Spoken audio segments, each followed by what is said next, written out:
what I really want to share with you today are the 2 steps that you need to be able to conquer decision fatigue. Now, who's ever been in a place where they get to the end of the day and they just think to themselves, look, I can't make another decision. I've had too much on my plate. I just want to sit in front of the TV, numb out, scroll, no one talk to me, don't ask me another thing. So decision fatigue is real. It's one of those things that can really impact us. And there's one primary reason for decision fatigue that I think is really important to understand. And before I go into that, I just wanted to acknowledge and thank the women that are on the 5-day leadership reset that I'm running this week. I'll be running another one in toward the end of March, and also be hosting my first virtual retreat, 2-day retreat. So I'll be keeping you all in the loop about that. If you want to know more about the virtual retreat, just type retreat in the chat. Really happy to share that. But what I'm going to go through with you now is the one primary reason that we start to reach decision fatigue. And did you know that we make about 35,000 decisions a day? 35,000, oh my God. And so some of them are conscious, like what to wear, where we're driving, decisions at work. And some of them are unconscious, like observing someone's posture, observing someone's response. And these are all subconscious messages that go through. So it's no wonder that we're tired at the end of the day when we've already had 35,000 decisions to make. And so ultimately, one of the primary reasons that we have fatigue at the end of the day is that we have diminished mental capacity. So what I mean by that is, if you can imagine a plate, if you put too much on the plate, it's because the plate's not big enough for what you're trying to hold. And that is another way of looking at diminished capacity. So you haven't got enough within you to be able to hold the load that you're carrying. And one of the biggest things that creates a reduction in our mental capacity, which means we can't make another decision, our decision-making capacity is, fallen through. One of the primary reasons is that when we have too many mental tabs open. So what I mean by that, who here wears multiple hats? Who wears multiple hats? And it might be that you've got your mum hat, you're a mum, you're making some decisions. It might be that you've got a daughter hat. It might be that you're at work or a business owner or a team leader. It might be that you're a wife. It might be you have different roles within your life. And each of these roles requires a different hat. And each of these roles has different tasks within it that also require a different hat. So for example, if I'm at work today, one of the things that I want to create is a video. I need to send some emails out. I need to do some coaching calls. These are all under my coaching hat, and so I can move through those tasks. If I then need to put out the washing or attend to a personal appointment or go and see my husband, then I have another hat that I might be wearing. And the problem for us is when we switch hats frequently, which is the same as multitasking, when we switch hats frequently, it drains our mental capacity. So just say I'm starting to reply to an email, then I get a phone call, then I remember I've got to put out the washing, then I come back to an email, then I decide to put together a video, and then I run a coaching program. I'm switching hats, and every time we switch hats, we get a little bit more tired. So when we switch hats too frequently, what that happens in the brain is that if you can imagine your computer screen with tabs open, if you have 100 tabs open on your computer screen, your computer starts to run very slow.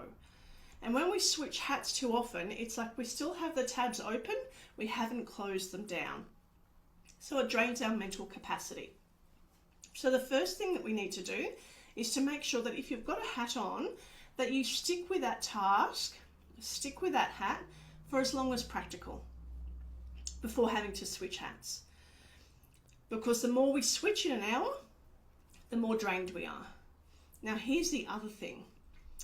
Who puts one hat on top of another, on top of another, on top of another? And now I'm being all things to all people at all times, and now this hat is super, super heavy. and I'm tired at the end of the day. So the first step is, number one, don't switch hats too often. Stick to one task. Multitasking doesn't work. When we multitask, we get mentally drained. The next thing is, don't layer one hat on top of the other. And the way to do this is a great tip from one of my amazing coaches, Richmond Ding, is that every time he takes a hat off, he'll mentally say done. So he might be recording some videos. It might not be perfect. It might not be finished.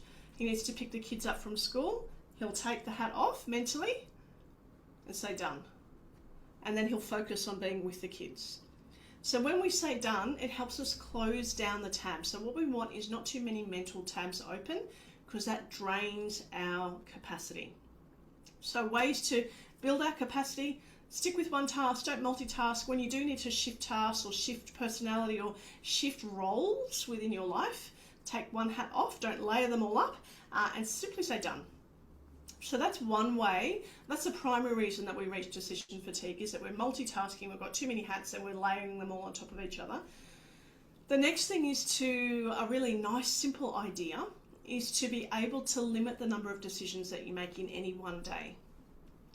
So if your capacity is 35,000 decisions in a day, or both conscious and subconscious, we want to make sure we don't tip ourselves over the edge, which means we want to make sure our small decisions are automated.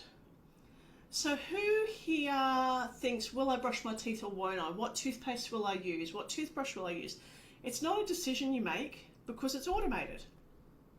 So it doesn't take up any of your quota for the day. So what you want to do is automate as many small, irrelevant decisions as you can, such as, what am I wearing? Get a uniform, get 10 of the same shirts that you like and just wear that. And save your party outfits for dinners and that sort of thing. But for work, then just keep it really simple. You can automate decisions around food. Like, we get HelloFresh delivered every week, and I just basically pre-decide what's going to be delivered, and then it's done. So when we automate decisions, which is the same as pre-deciding, it frees up a little bit of mental space and means we're not using our quota in decisions. And a nice story that I like to share, and again, this is one shared by Richmond, is if you can imagine going to a restaurant and you're catching up with friends that you haven't seen for, say, 10 years, and there's 10 of you there at the table, and you sit there and the waiter comes around and says, would you like a drink? Would you like to order? You say, look, I'll just have a look at the menu first. And he says, I'll give you a few minutes. He walks away. You start talking to Mary next to you. You think you should be looking at the menu, but you're spending time talking with Mary, catching up with her, and then you want to catch up with Jo. So what she's up to, the waiter comes back and says, are you ready to order? No, I haven't decided yet. Give me a minute. And you think, I'll look at the menu. I've got to decide what to eat tonight.